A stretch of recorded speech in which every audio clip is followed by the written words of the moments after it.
Agora eu vou fazer um exercício. Eu já fiz esse exercício e eu quero que vocês façam também. É muito importante que vocês façam, mas tem que ser no momento onde vocês estão sós, aonde você para pensar, aquele momento que você coloca a sua pantufa, o seu chinelo de tiras, que você pega seu chá, seu café, que você senta, que você olha para o nada e começa a escrever. Pegue um papel em branco, uma folha de caderno. De um lado você escreva coisas que minha família me deve. O amor que eu queria ter recebido e não recebi. O dinheiro que eu queria ter tido e não tive. As experiências que eu queria ter vivido e eu não vivi. As coisas que eu ouvi e eu não quis ouvir. A forma como eu fui criada, a forma como eu fui educada, a forma como os meus pais olharam para mim, a forma como a vida olhou para mim naquele momento, os sofrimentos que eu tive na minha família, todos os sentimentos que te causam dor. Ou seja, a minha família me deve. Eu deveria ter tido mais amor, mais afeto, mais carinho. Então eu escrevo, meus pais me devem amor, carinho, afeto. Queria ter estudado em uma escola melhor, queria ter tido roupas melhores, queria morar numa casa melhor. Eu quero que você escreva isso e não julgue. Não se culpe, não se critique, não se julgue. Lá no fundo da alma, te coloque como posição de adolescente agora. Não na posição atual, lá da adolescente. O que essa adolescente que está em você se sentia, o que ela sentia em relação aos pais? Escreva isso. Não é necessário mostrar para ninguém, esconda essa carta. E do lado direito, ou do outro lado da folha, você escreva coisas que você deve para os seus pais. Porque um filho custa. Um filho custa tempo da mãe, custa dinheiro dos pais, custa dedicação, custa horas de sono, custa vida que foi transferida dos pais para nós. Então, em certos momentos, quando tínhamos nossos 14, 15 anos, 16, aquele momento que estávamos ainda na casa dos pais, ainda recebendo o almoço feito pela mãe, o café feito pela mãe, e não tínhamos condições de pagar isso. Pagar a casa que dormíamos, a cama que dormíamos, a casa que morávamos. Então, o adolescente normalmente tem um sentimento de dívida em relação aos pais. Escreva o que eu devo para os pais. E coloque isso na mesma carta e guarde essa carta. Enquanto nós continuamos o nosso processo dessa construção mental sobre as constelações familiares, eu quero que você guarde essa carta com profundo carinho e sem julgamento de certo e errado, porque no universo não existe certo e errado. Guarde isso para a gente olhar mais para frente. E você vai ver quantas coisas vão se revelar através dela. Vou te dar esse tempo.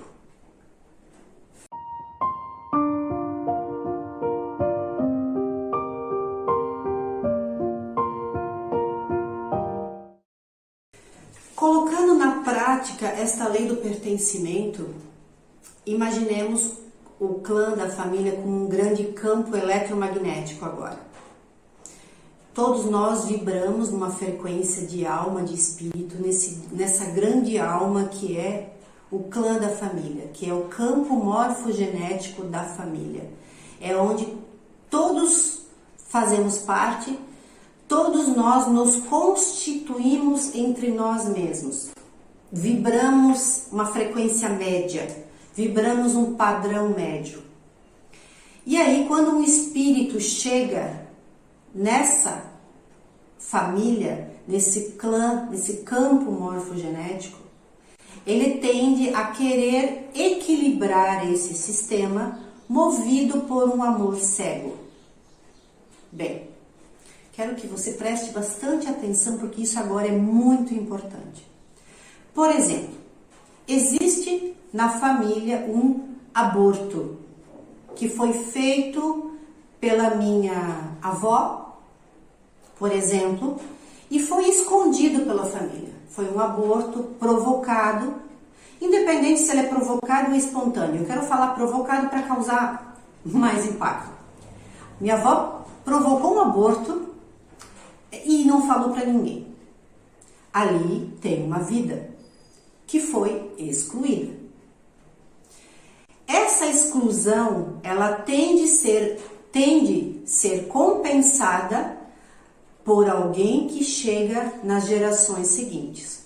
Pode ser minha mãe, posso ser eu, como filha mais velha, ou, em última instância, minha filha, dependendo o tipo e a vibração daquele espírito que entra nesse clã, nesse grande campo morfogenético. Esse espírito, ele vem com uma arrogância espiritual, vamos falar assim, num tamanho de superpoder, entra nesse clã da família e diz: pode deixar que eu vou te honrar aqui, porque você chegou antes de mim, e você é maior que eu, e eu vou, maior no sentido tem mais honra que eu, e eu vou te honrar com esse amor cego, que é inconsciente, e eu vou assumir esse padrão do seu lugar. Então, te tiraram deste lugar e eu assumo esse lugar dentro da família para te valorizar, entre aspas. E aí, qual é o padrão que vibra naquele lugar? Morte, assassinato. Então, a pessoa, o espírito que assume aquele lugar dentro do clã da família, ele começa a ter comportamentos que justifiquem aquele padrão, que é a morte. Então, são pessoas que podem provocar um suicídio, que podem ter uma doença que as tire desta vida muito cedo, mulheres que morram no parto, doenças que te levam à morte muito rápido. Por quê? Porque está nesse padrão. Inconscientemente, a pessoa está nesse padrão e ela não sabe. Isso se revela nas constelações. E aí, a gente trata esse padrão e a pessoa volta para o lugar dela. Então, esse amor cego é algo que nos constitui, que faz parte de quem nós somos, e nós somos movidos por essas leis universais, que embora não saibamos que elas existam, nem por isso nós não nos deixamos influenciar por elas. Da mesma forma que a força da gravidade existe, eu não preciso saber o nome dela, mas eu sei que é ela que me mantém com os pés no chão, que me faz flutuar no ar. Essa é a força da gravidade. E ela existe e ela atua, embora eu saiba ou não saiba que ela existe.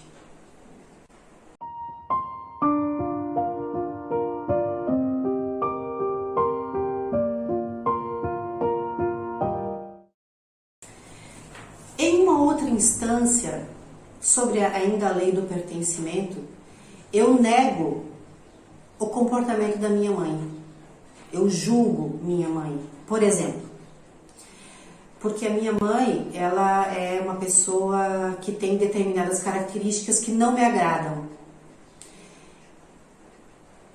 Essa mãe, essa essência dessa mãe, esse padrão dessa mãe também está em mim. Lembra que eu falei da antena? Está em mim a essência dessa mãe. está em mim aquilo que eu julgo nessa mãe. Então eu começo a ter situações na vida que me mostram aquilo que eu mais detesto na minha mãe e que está em mim. E eu nem percebo isso muitas vezes.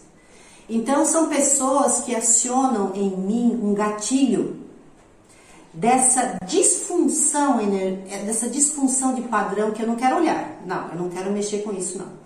Eu nego a forma como a minha mãe me trata, eu nego como a minha mãe me educou, meu pai, eu nego tudo isso e eu começo a negar a eu mesma. E quando eu nego a mim mesma, eu saio do fluxo da vida. Eu saio daquela correnteza de rio que me leva para tudo que é vivo, natural e próspero. Porque o universo é próspero. O universo ele flui de uma forma muito leve, sempre com a lei do mínimo esforço e da máxima eficiência. Quando eu estou no fluxo da vida, as coisas acontecem comigo muito facilmente. As ideias vêm, as pessoas aparecem, as situações se mostram na minha frente e eu estou ali fluindo, prosperando em todas as áreas. Sou uma pessoa saudável, uma pessoa que está em paz comigo mesma, em paz com o mundo, porque tudo é bom. É quando eu estou em fluxo com a minha própria natureza. Essa disfunção, essa negação da minha essência me coloca em situações de conflito com o mundo, com as pessoas, com a minha saúde e comigo mesma.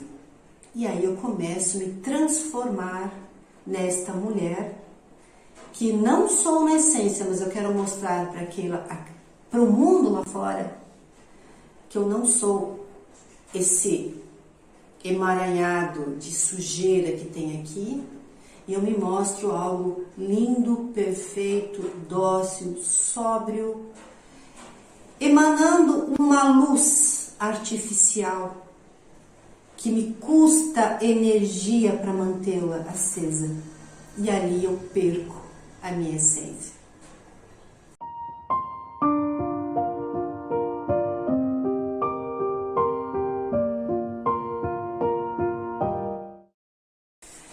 Voltando naquele exemplo do aborto da minha avó, por exemplo, minha avó não abortou, mas eu só estou dando exemplo. Voltando no exemplo do aborto da minha avó, quais as frases que as gerações seguintes falam na alma por padrão? Eu sigo você. Quem é você?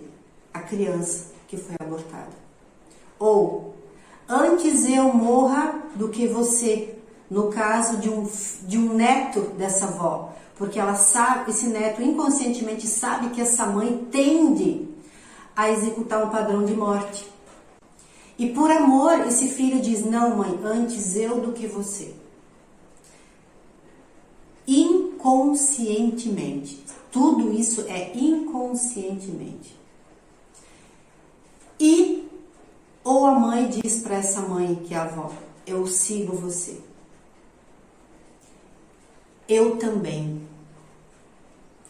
E nós executamos padrões de comportamento na nossa vida que nos levam a doenças, a fluxos que nos tiram da prosperidade, nadamos contra a correnteza, nos desconstruímos.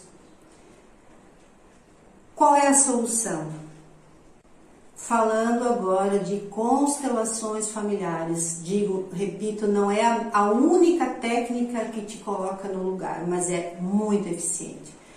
Olha para aquele padrão, através de uma constelação familiar, você identifica esse padrão de emaranhamento e você percebe que você está fora do seu lugar, você está cumprindo um papel que não é seu. executando um padrão da ancestralidade que não é seu.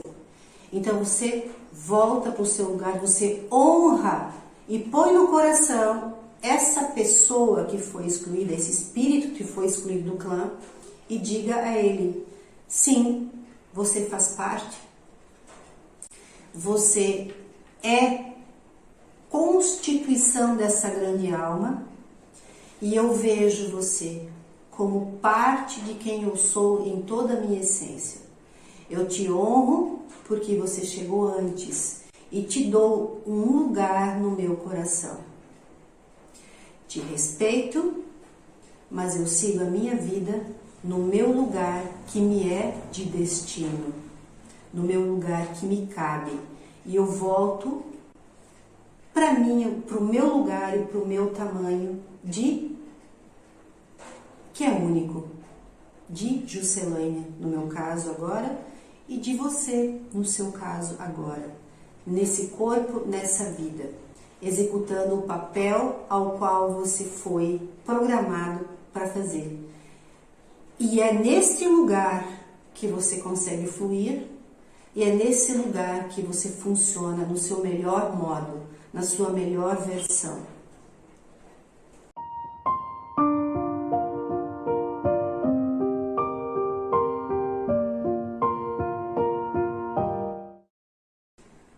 E para finalizar essa lei do pertencimento, nós ficarmos em paz com essa lei, o que é necessário? É olhar para o nosso coração, entender que temos tudo o que nos veio dos pais, bom ou ruim, certo ou errado na nossa concepção, no nosso modo de entender, olhar para aquilo, entender que é essa força que me move para a vida, é essa força que está em mim, e eu pego tudo isso, coloco no meu coração, dou um lugar para tudo e para todos, e eu decido fazer algo diferente com tudo isso. Eu percebo os padrões dos meus familiares, eu percebo o que causou dor neles e em mim, e eu dou um lugar para essa dor, dou um lugar para essa raiva em mim, e eu faço algo diferente com isso. Tem uma frase do Bert que ela é incrível também, para finalizar com chave de ouro essa lei do pertencimento.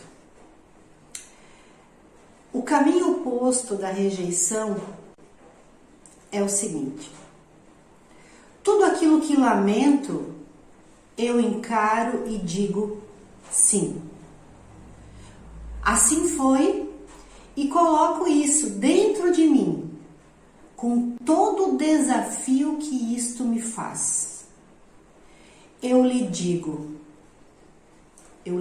para aquilo que está em mim: agora vou fazer algo com você.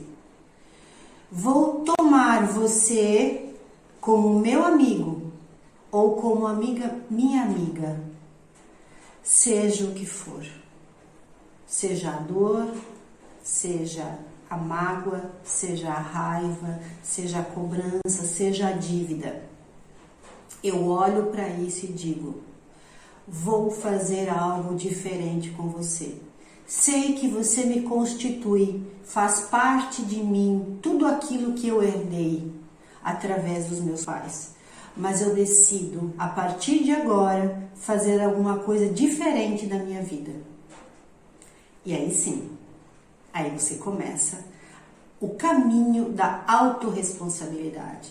E você não se deixa mais dominar por esse padrão vibratório de raiva, de ódio, de cobrança, de medo, de culpa, vergonha. E você começa a digerir isso tudo.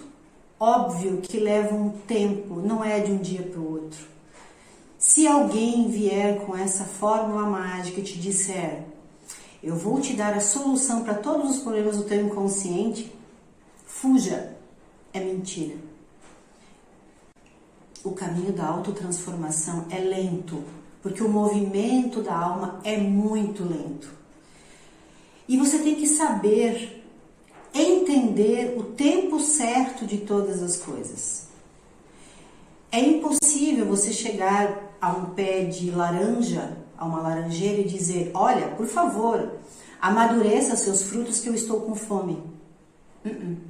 Não vai rolar. Tudo na natureza tem o seu tempo de maturação. E se você chegou até aqui, porque este é o seu tempo de um caminhar diferente. Mas é uma escolha sua. Vou te ajudar e muito com aquilo que funcionou para mim e que funcionou com outras mulheres, as quais eu tenho contato pessoalmente quando eu transmito essa informação em nossas vivências, nossos workshops. Eu vejo as lágrimas de alegria e de tristeza, da dor, da mágoa, daquilo que veio para fora. Essa dor tem que ser chorada, essa dor tem que ser sentida, essa dor tem que ser vivida.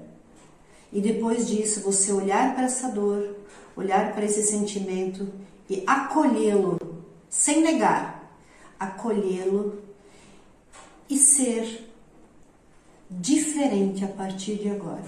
Fazer com que esse sentimento se torne um aprendizado para aquilo que não precisa mais ser da mesma maneira.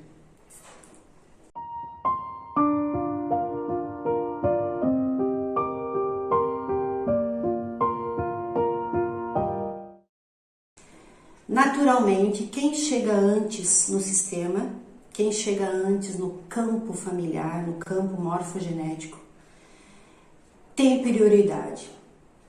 Quem chega depois honra quem chegou antes. Por uma questão natural de quem chega antes é maior, entre aspas. Maior no sentido de tem mais força no clã da família. Se olharmos, por exemplo, para uma árvore, as raízes representam a nossa ancestralidade. É dali que vem a seiva, que nutre a árvore. O tronco, pai e mãe. E os galhos, os filhos. Por ordem, os galhos maiores, os primeiros galhos, são os mais fortes e têm mais força. Os que chegam depois vão obedecendo essa sequência de nível de força. Por quê? Porque é uma lei natural. Os pais, eles mantêm a família. Dos pais surge a nossa força. Através deles, a seiva chega até nós. E quando a gente quer mudar essa sequência, você quer, por exemplo, que um galho, nem que seja o mais velho, faça o papel do tronco, não funciona. Porque ele não tem força para isso. Então, hierarquicamente, quem chega primeiro tem prioridade. E aqui começam as grandes desavenças nas famílias, quando os filhos querem se colocar no lugar dos pais.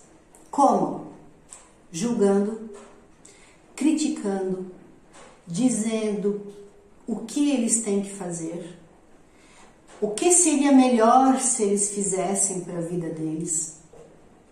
E aí o filho se arroga de perdoar os pais. Eu quero que vocês percebam essa postura de perdoar os pais. Eu, gigante, o tronco, né? Eu quero perdoar o meu pai e a minha mãe ali embaixo, porque eu sou grande. Eu quero perdoar eles porque eles não me deram tudo o que eu queria. Mas eu perdoo. Não, você não perdoa. impossível perdoar os pais. Os pais, eles têm que ser acolhidos em nós, exatamente como eles são, sem mais e sem menos. Na maioria dos casos, se eu não disser 99% ou muito próximo disso, os pais nos dão 100% de quem eles são. E isso nos basta. Tomar este pai e esta mãe em nós é um ato de humildade. E perceber que tudo que somos e temos vem através deles, aí sim nós nos colocamos no nosso lugar, na seção hierárquica, e nos tornamos fortes nesse lugar e neste tamanho.